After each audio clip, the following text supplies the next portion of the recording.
folks, as promised, this week we're going to go over the solo for a song that I did last week called A Little at a Time. And we're in the key of A. We're on the 2nd fret on the capo. And hope you have your guitars ready in hand and we can go over some of this. Alright, this is the bass out of the G shape here. The chords for this little section here in this song, it starts out with G, E minor, and the chords for the solo are going to be coming along with the verse chords. They're going to be following that same progression. And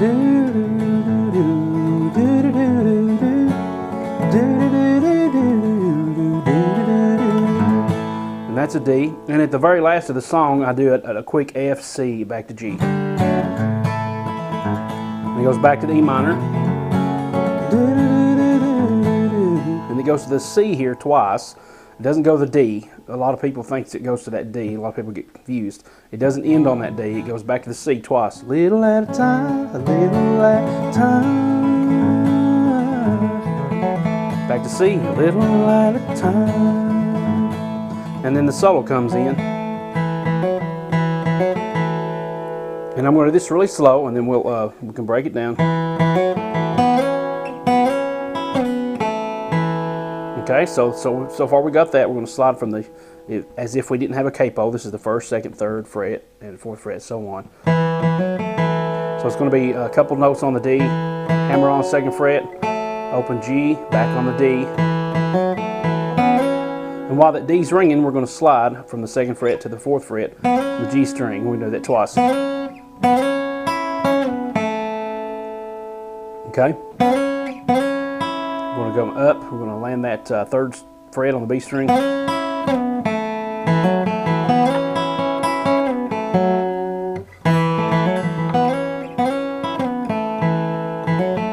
we're going to do another one of these, and then come back up, kind of like a little bluesy thing. And then we're going to come back and land. That's where it's going to reference the E minor. So far we have now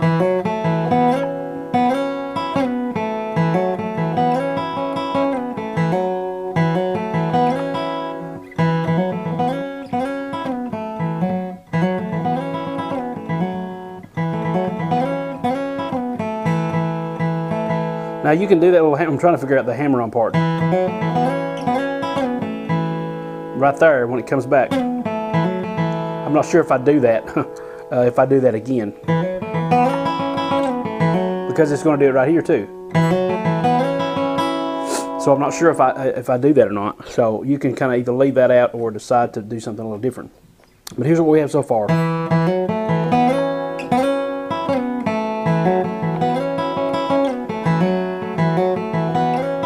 So we're going to do that again, but this time we're going to.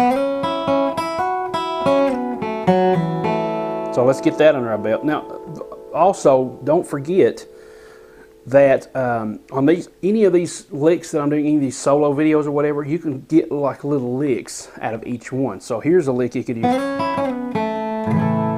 You could use that for a solo. You could use this little thing here.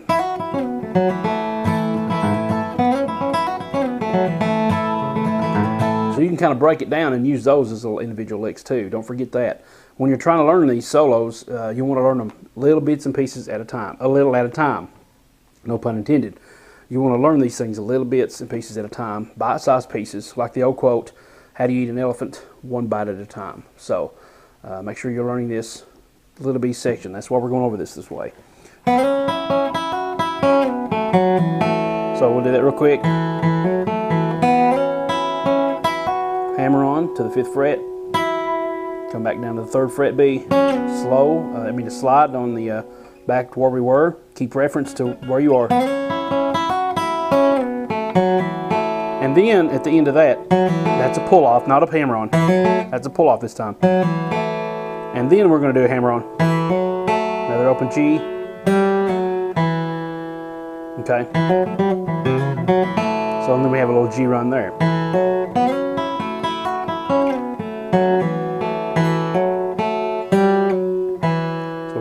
Do a quick pull off, then a pick, upstroke on the D, third, second on the D, upstroke on the open string, and then a hammer on. First fret, A string to the second fret, open D, pull off, open G. The pull off's on the second fret. Okay, so far we have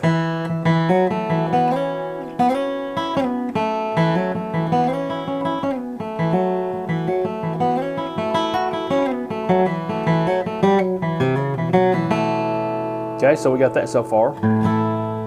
And then we're going to, the second part of this, and you know, if you've watched any of my videos, you know that I love these little slides to a unison note.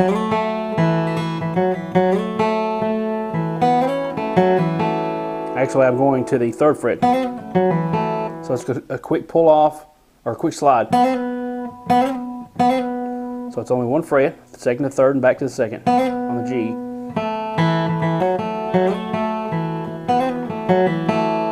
And I do a lot of these pull-offs on the D and back to open G.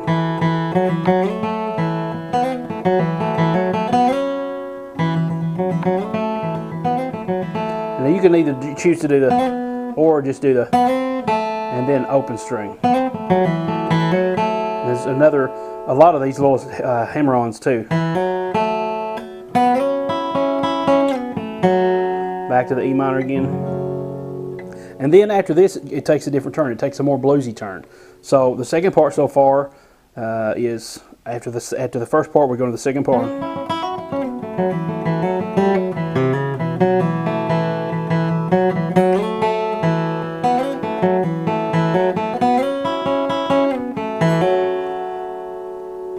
And then I usually hit that B string on the first fret.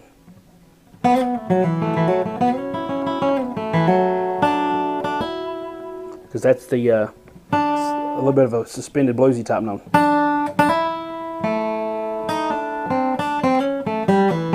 And that, if you've seen any of my Bluegrass licks videos, that's one of the must-know licks in Bluegrass. And if you're a new user, this is a must-know lick, and that is on the G chord, in the key of G. We're going to use that second fret of the B string, pull it off to the first fret, and then we're going to land and get our ring finger ready to land on the third fret of the G string. And then that's two downstrokes, upstroke, so we're going to hold this and let it sustain. Notice how it's ringing out. And then we're going to come in upstroke. And then we're going to come back down to that G and then push it up, slide up one fret to the fourth. Open string.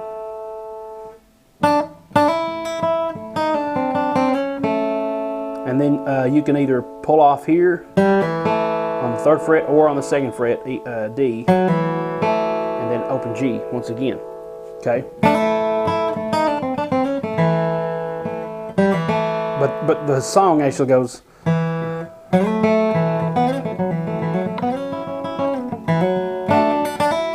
And usually I play the G string as well.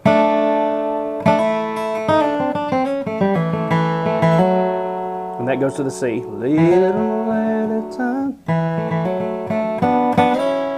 And there's a lot of this in here. So we have a lot of the second fret pull-offs to the open G and second fret hammer-ons on the D to open G. We also have a lot of this 2 to 4 slide with that third fret coming in on the B string.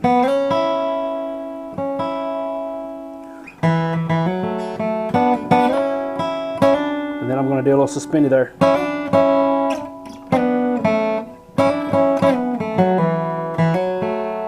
Okay, so back to that part.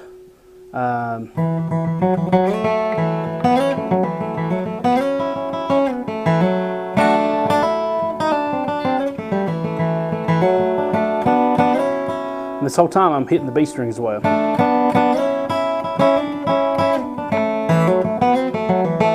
And that is a hammer on second fret once again, D string, open G, slide to G string, second to third, open, pull off D, second, G, open.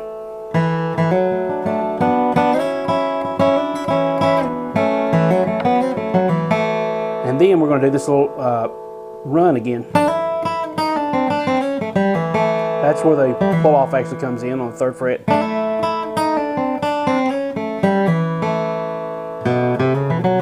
And then the G lick again. So there's multiple different licks that you can have in this song. There's that one that goes like this. Or just the regular G run. Okay, so now we also have this.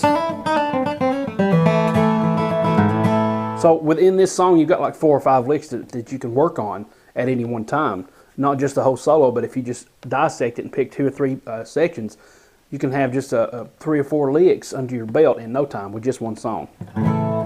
So once again.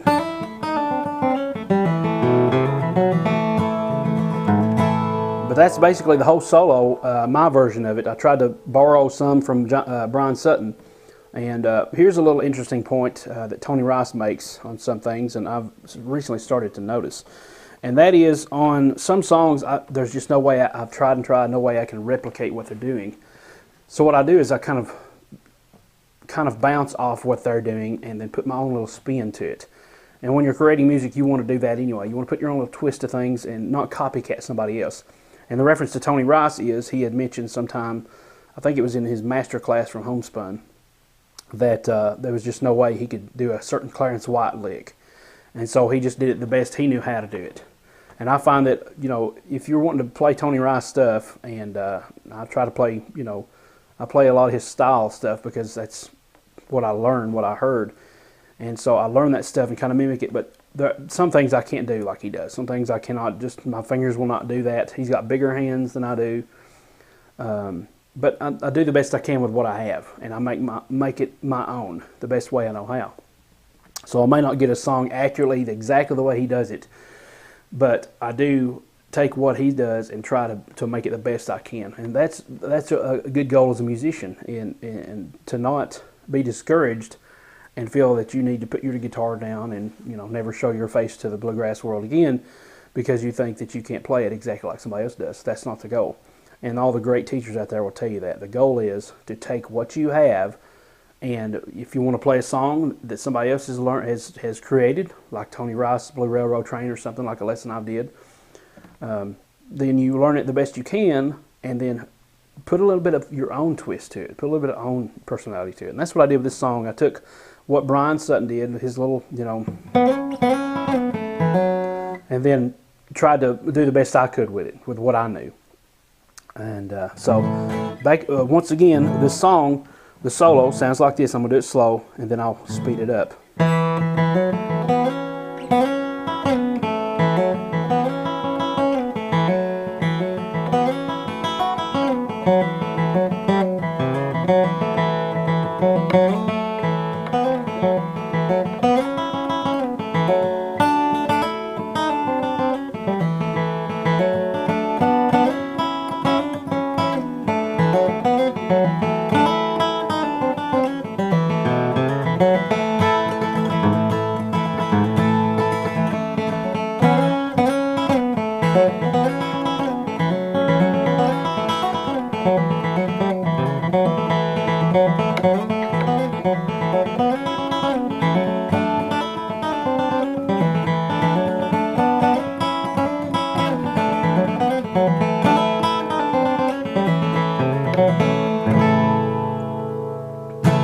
And that's a little at a time solo for you. One more thing I want to point out is a lot of times you'll find some notes that you need within a chord. For example, when I went to a little at a time, I had the C here, it goes to C, and the note that I used was right here on the 2nd fret of the D, and I was also putting my finger here on the B string, just in case, because if you play that open, it's not going to sound like a C chord, and you're going to a C chord. So you've got a little hammer on. I'm hammering on both this finger and that finger on their respective notes here. And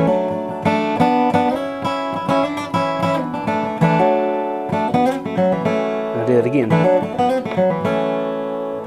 Okay? And the other thing I was going to point out is you may have noticed instead of going back to that fretted note here, that little lick, what I did is, because my finger, I guess it naturally does this by now, I actually lift off so that I can be ready to hit the hammer and then come back down with it fretted. And that's a good little note to ring along with the G instead of that anyway, so I mean it sounds really good.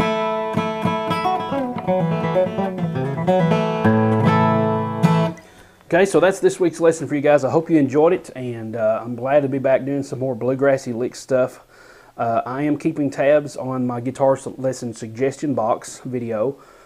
Just go to my channel and you can see that there's a playlist labeled Guitar Lesson Suggestion Box, and it's right there. I've posted on the previous few videos, so if you can't find it, just go to one of the videos before this one, 2 or 3 videos before this, and there should be links on there to the Guitar Lesson Suggestion Box. That's where I take all my requests for songs, and there's an actual little section where it says show more. Read that before you post, because that's kind of what I'm looking for as far as suggestions, ideas, and things like that. But I am keeping an eye on that, and I've definitely seen some requests for more Tony Rice stuff. So I've got in mind doing some of those lessons as well. Thanks so much for watching, and I'll see you in the next video, whatever that may be. I've got tons of ideas in my head, and so I'm getting ready to do some more of those, and as well as continue editing my bluegrass guitar course for you guys. Stay tuned. I'll post updates when those things happen. So thanks so much. Click that subscribe button if you're new, and thank you so much to my current subscribers. I really appreciate you guys subscribing and keeping tabs with all that I do. And I hope this stuff is very helpful to you. Leave a comment below, tell me what you think about it, and maybe you have your own lesson that you have posted on this same topic. Leave me a video response on that. Let's get the word spread about these lessons so that other people can benefit as well. I hope it has helped you a lot. And also, I didn't mention on this earlier, but make sure you go back and watch what my right hand is doing too, because that's just as important as the left hand. That way, if you get hung up on any of the picking, just go back and watch the right hand, okay? Thanks so much, and I'll see you guys on the next video.